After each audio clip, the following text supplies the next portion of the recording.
Oggi vi sono tre vicende che richiedono da parte mia una presa di posizione limpida e chiara per superare questi tre gravi problemi.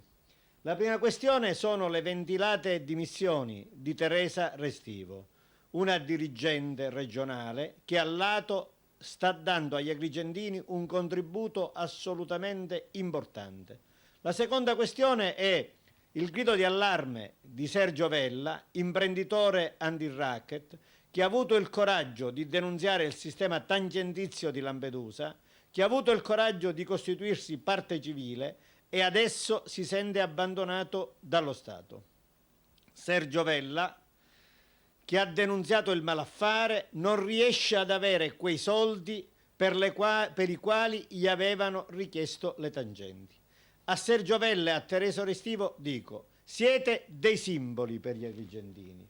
Lo dico nella lettera che oggi gli ho inviato e dovete resistere. A Sergio Vella aggiungo, da avvocato con un certo peso e una certa immagine, caro Sergio Vella, sono disponibile a tutelare in ogni sede le tue ragioni, con la mia consueta determinazione, in modo del tutto gratuito, come tu gratuitamente hai reso alla collettività il servizio di denunziare i tangentisti di Lampedusa.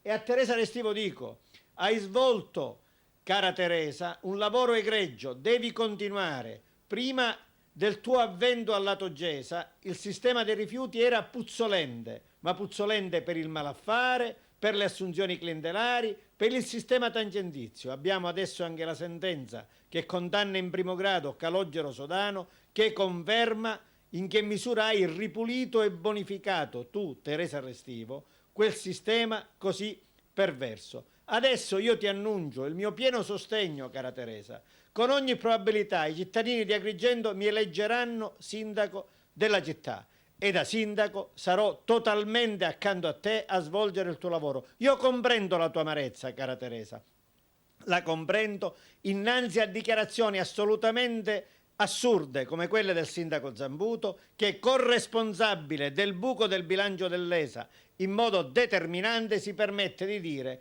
che vuole censurare il tuo operato e abbandonare lato Gesa. Non è questa la posizione di correttezza. Devo concludere. La terza questione, sulla quale tornerò nei prossimi giorni, ma già do un'anticipazione, è quella del servizio del trasporto pubblico, gestito in modo pessimo. Questo servizio alla tua va tolto. Se Arnone sarà sindaco dovrà cambiare radicalmente.